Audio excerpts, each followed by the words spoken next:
that was fighting for gay rights, and people were killed.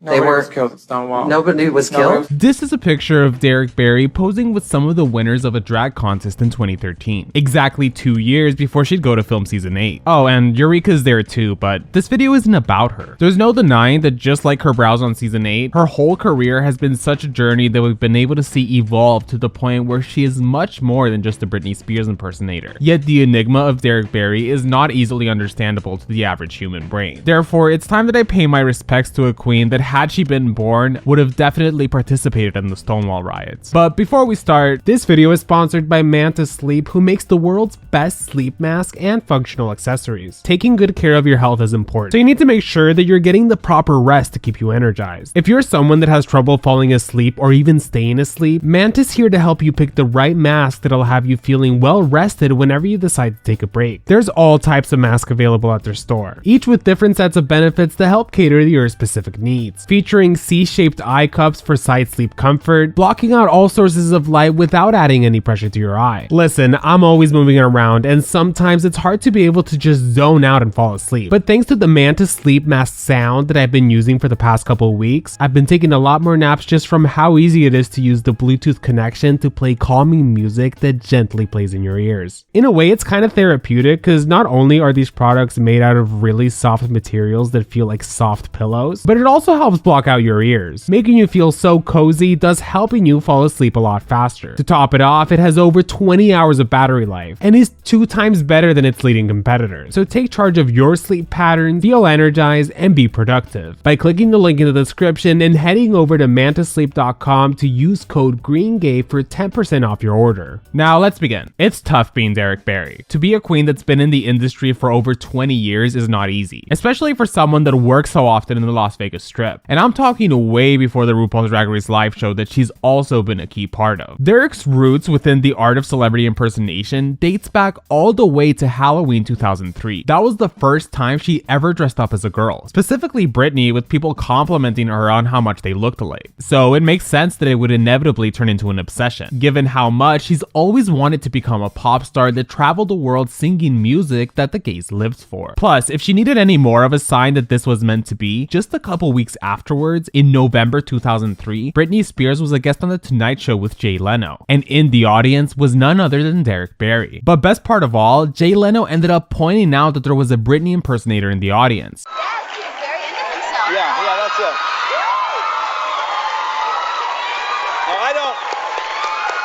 No, I don't think he's into himself. I think he's into you, that guy. Maybe so. Well, our audience had some questions. So literally right off the bat, Derrick, in a way, got the approval of the icon she had been looking up to, while at the same time experiencing her first real moment in the spotlight. You can't lie that when it comes to Derrick Barry, there's something endearing about her personality, like the methods in which she gets into conflicts with people, sometimes for the most minuscule of reasons. With that, we've seen the evolution of a person that over the past 8 years has honed in on what the public seemed to be enjoying the most out of her. So she's been consistently giving us exactly what we want and more. Although the essence of who Derrick is has always been present even from the beginning stages of her career, where she was just a young skinny twink that was doing all she could to make her dreams a reality. To do this, at the age of just 19 years old, she moved to Los Angeles, where she'd meet the icon Chad Michaels, who was basically in charge of booking queens for a very highly regarded drag show called Dreamgirls. Derrick straight up told Chad that she wanted to be a part of the show, with the talent she'd be showcasing being her Britney Spears impersonation numbers. Naturally, given that Chad also has a background in celebrity impersonation, it made sense that he would end up giving Derrick some bookings. It's through that opportunity that some of the people in the audience actually worked in Vegas. So once they noticed Derrick performing in Los Angeles, they immediately offered her a job at the Vegas Strip at an establishment called La Cage. That was the pinnacle of where you wanted to be performing if you were an impersonator. So from 2004, at the age of just 20 years old, she got to experience what it was like to have high budget performances filled with dancers, lightings, and costume changes, just like the real Britney was doing. Only Derrick was doing it 5 nights a week in the Las Vegas Strip. Although if she was supposedly at the top of her game, then what would be her next step? There needed to be something more that could allow her to break into newer ground and become a megastar. Little did she know that there would be many bumps along the way before she really got to achieve that. In 2007, while still working at Las Vegas, Derrick decided to enter her YouTube era. In this video, she pretends that she was working at Walmart while her brother, who was the one recording, pretended pretended to be a stranger that was just filming. It was actually quite the interesting find, because Derrick's fully wearing a Walmart uniform so that she could experience what it was like to be the average working person in America. The funny part is that some of the workers actually fell for her shenanigans. No, but what are you filming? Are you filming me? Huh? Yeah. Why? Why would you film? And her? Why? Is that a problem? No, we were asking you if you're taking us a picture. For what reason? Right.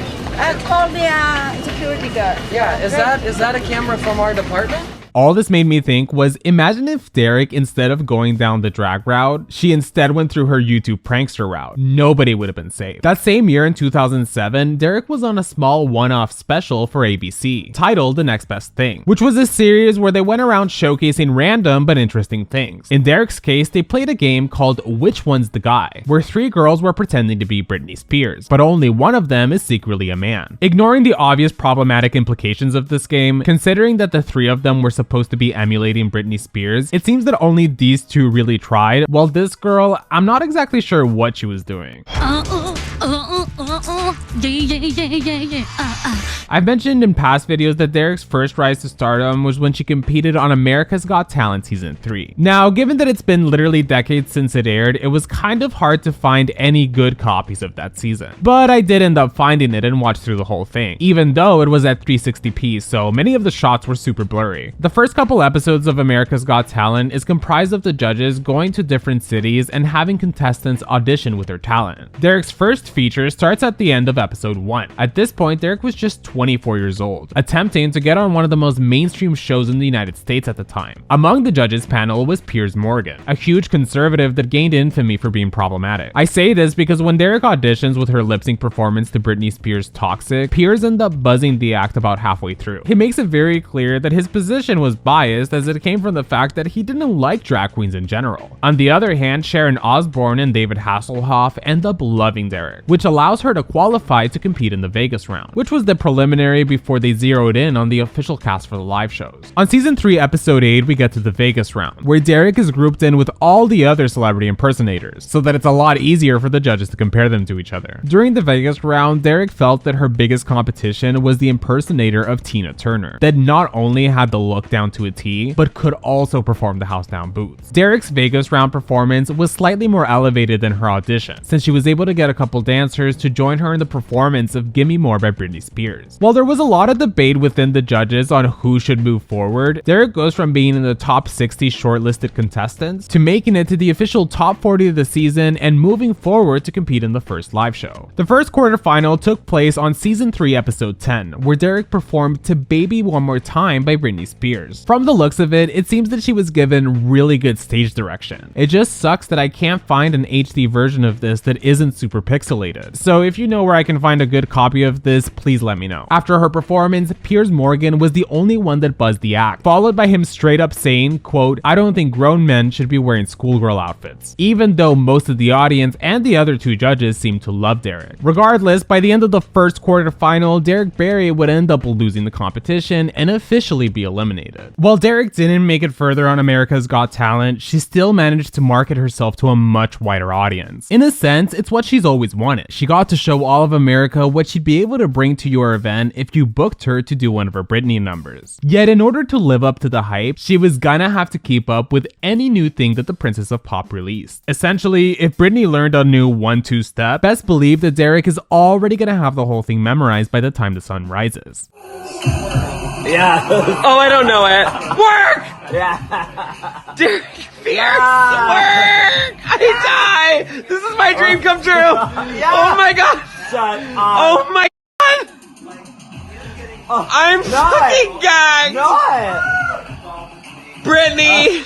The hard work ended up paying off, as when we get to 2009, Derrick makes an appearance on an Eminem music video titled We Made You, where it included a lot of different people who were impersonating popular celebrities from the time, all of which Eminem had been actively dissing. Apparently behind the scenes, Eminem was actually really nice to everyone, at least according to Derrick. To top it off, this experience really set her up to be able to work with even bigger names in the industry like Madonna, who invited Derrick to be the guest star for her 2015 tour of Rebel hard. Mind you, this was the same year that she'd go on to film RuPaul's Drag Race. So essentially, she was already a well-established queen prior to competing. That brings us to season 8 that was filmed in the summer of 2015, but wouldn't start airing until February 2016. When season 8 was announced as a 12-person cast, presumably to fit with the theme of the franchise finally reaching an even 100 queens, it came also with just 10 episodes. In a way, Derrick was like the villain of the season, but mostly by default, since Acid Betty, who was the real instigator of the group, went home on episode 4. So the fans needed somewhere else to direct their anger towards. I know that in regards to the edit that we see, Derrick seems to come across as delusional to many of the other queens in the room. Yet some viewers felt compassion towards Derrick's situation in the competition, since many of the other queens didn't seem to view her as a real threat. Going into this season, Derrick was just the queen that had made her reputation by being a Britney Spears impersonator. Unfortunately, it also created a shadow in the way some of the other queens viewed her. Even Naomi Smalls straight up says that she doesn't consider what Derrick does to be the true essence of drag. Something that she recently discussed in the Sibling Rivalry podcast, that at the time she was young and ignorant to the history of drag, and that she now understands the importance of celebrity impersonation within the drag world. Which is true, celebrity impersonation is part of the building blocks of drag culture. Even as far back as the 1970s and 1980s, there was drag queens that would occasionally dress up as their favorite female celebrities, like Bette Davis, Joan Crawford, or Marilyn Monroe. The gays loved to celebrate these female pop culture icons, and rightfully so. It's through that a big part of the culture within drag shows was cemented. Although it is a very stark contrast to the type of drag that dominates the scene these days. While it's true that Derrick's approach to season 8 was to gas herself up as the best person in the room, there was many instances where she showed a more vulnerable and understanding side of her. For example, on the Untucked for episode 3, Kim Chi gets a video message from her close friend Trixie Mattel that had just competed on the season prior. In the middle of it, Acid Betty keeps repeating how much she hates Trixie's makeup, and that Kim needs to teach her how to blend when they see each other again, prompting Derrick, the defender of queens, who jumps into action and calls out Acid's comments as sort of ignorant, because really, Trixie's drag is valid, and just because Acid doesn't understand it doesn't mean she should critique it so harshly. But the best part about all this was that Derrick was so petty that the very next day she walked into the workroom wearing Trixie Mattel merch, proving that yes, Derrick is a ride or die kind of girl. That same week, she would make herstory on season 8 episode 4, where she got together with Naysha Lopez and Chi Chi DeVayne to create the Rectangle Girls of the world that would go on to become a global phenomenon. Well, maybe I'm exaggerating, but it did evolve into an inside joke within the fanbase for many years after the season aired, where fans would post links to something saying it was one thing, but when you clicked on it, it would turn out to just be the Rectangle Girls of the World performance. Basically, it was the gay version of getting rickrolled. So if you haven't forced your fans to watch the Rectangle Girls of the World, I don't know what you're waiting for. Now, part of what made Derrick such an engaging personality was how she fully believed everything she was saying to the other girls. Like when she was talking about how she had hemmed her whole outfit during the makeover challenge, as if it somehow excused the terrible execution of how it ended up looking. In the mind of Derrick, she was a professional seamstress that looked down on those peasants that used hot glue guns. Oddly enough, she'd end up using the hot glue gun for the outfit she put together for the top 5 book ball. In Untucked, we find out that Derrick spent a whole night carefully placing every intricate piece of paper that she cut out of the books that they were provided, and placed them all over her corset, even though she knew that the judges were going to be sitting super far away and be unable to see the details of it. But regardless, she put her blood, sweat, and tears into this project, and she needed to put that on the record. So she made sure to tell all the other girls about it.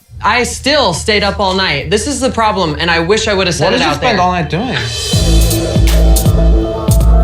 Unfortunately, there was nothing that could stop Derrick from lip-syncing against Bob the Drag Queen to You Make Me Feel Mighty Real by Sylvester. While Bob for sure won the lip-sync, Derrick did a decent job putting up a show herself. But at last, it was time for Derrick to be eliminated, as she would end up placing 5th in the competition. A big part of the critiques against Derrick's time on season 8 was that she was still trying to learn who she was as a drag queen, and it was most noticeable in the way she did her makeup, to the point where she didn't even know how to block her brows, with her asking Naomi to help her on the episode of the Top 5 challenge, resulting in this strange but mesmerizing mug. Although by the time she returned to the finale, she got to showcase a much better mug that might have been painted by someone else, but still she showed that if she really wanted to, she could deliver in the makeup department too. So obviously after season 8 was over, Derrick did what most Ru girls do and spent the next couple of years going on international tours, which leads us to her infamous drunk roast. Derrick's drunken roast changed many lives. The whole thing started started when at first, before anyone could obtain footage, there began to be people in the audience who posted threads on Reddit about how something weird was happening at the latest haters roast, because Derrick seemed to be acting really strange and seemingly super drunk. But then nobody was stopping her because surprisingly, she was actually slaying at doing her stand-up routine. Favorite queens in the entire world. Trixie, I don't care if you said, winner, winner, chicken dinner. Because I thought it was fucking brilliant. And I wish I could remember her name, but I am so drunk that I cannot remember it. But we're gonna move on because we're not talking about Latrice. We're talking about Miss Trixie Littell, Miss RuPaul's Drag Race winner. Essentially, thanks to the alcohol she drank, her mind entered self-driving mode and was making her say and do things that was, for one, hard to understand, but two, the few words that we did understand just had us wondering what exactly were written in those cue cards to begin with. What makes the viewing experience better is how there's so many different angles, starting with Eureka, who you can see is filming from what appears to be an iPad, but surprise bitch, because this is what Eureka was seeing from her point of view. Along with Trixie Mattel, who starts off laughing to Derrick being a drunk mess, until we get to the end of it where she is very visibly over it. Even Trinity the Tuck tried yanking her out of the stage with a hook, which of course was to no avail, as it took one of Derrick's boyfriends to finally put one of the most memorable roast routines in history to an official end. At this point, we as a fan base came to the realization that there was a goldmine of material residing in the depths of Derrick's mind that not everyone was going to be able to invoke. Along with that, we got more glimpses of her wide-ranging legacy when she was picked to do a table discussion with other Ru girls during the Pride Month of 2018 to talk about gay stuff. All of a sudden, Derrick boldly stated how ignorant some people in the gay community are for not knowing what Stonewall is, an event that was about fighting for gay rights and that allegedly people were killed. But then Willem quickly shuts that blasphemy down, confirming to both Derrick and the audience at home that the total number of people that were killed at Stonewall is equal to nobody. In other words, nobody was killed at Stonewall. As soon as this happens, you could see Derrick's life flash before her eyes as she realized that she had been gagged by Willem. In a way, this moment also impacted me, since as you know, I ended up making it the intro for every single one of my YouTube videos. Speaking of, I've just set up a PayPal donations link for those of you who'd like to send a one-time tip to the channel, or you can support by just giving this video a like and commenting below. But back to the topic at hand. Even though Willem is always quick to clock people when she knows they're wrong, it didn't mean that she didn't have admiration towards the Princess of Pop. On June 5th, 2020, Willem released a music video for her song titled Derrick that paid respects to a drag legend, with references to all the famous moments throughout her drag career, resulting in one of my favorite Ru Girl music videos of all time. Oh, Derrick Barry, how were you supposed to know that no one died at Stonewall? That same year is when All Stars 5 aired, but unfortunately, we all know that Derrick would go on to be the first eliminated queen of the season after flopping her talent show. As a side note, I know that a big part of Derrick's time on All Stars is of course her iconic beef with India Ferrah, but I won't be talking about that in this video, because I've already covered it in extreme detail in this video I made over a year ago. So check it out after you're done with this one. It'll be linked in the description. The one thing I will say is that yes, on one hand, had Derrick been able to make it further on All Stars 5, we would have gotten more drama. But people never point out how we also would have gotten a lot of hilarious moments too. While I was doing research, I found this verse that Derrick did for a random music video she was featured in, and all it made me think was that if Derrick had participated in a verse challenge, I just know she would have delivered something so campy that it would have rivaled that of Roxy Andrews' verse on Reggie Wrote You. But you be the judge and tell me what you think of this. So cry into your fridge, home underneath your troll-ass bridge, far away from our empire, just go on and retire again.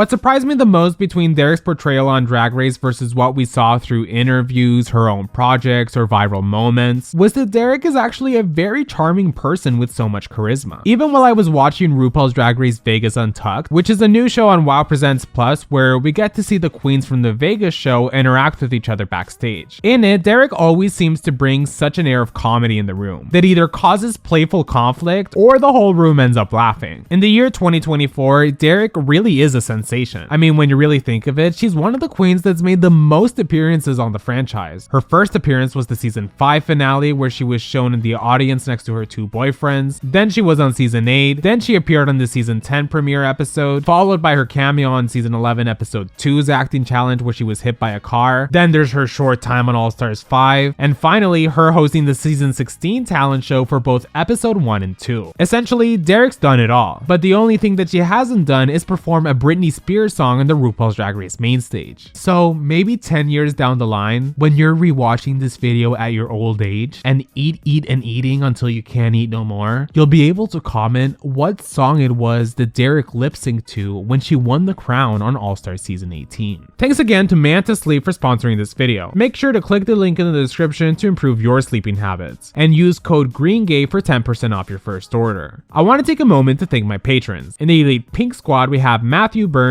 Gay Uncle, Poppers Alberta, Sari Tish, Natasha De Leon, Las Potitas, and Cool Gal Nan. Up next, we have the Green Squad with Azure, Cayman Rider Furry, Edgar Allan Pup, IJS, Not a Punch, but a Keek, Jack Beck, Aaron W, Captain Chaos, Bashir with the good beard, Galeria Gomez, Dea, and Sarah G. If you'd like to see your name on the screen, you can support me on Patreon. The link will be in the description. Thank you so much for watching this video. I'll see you guys next time.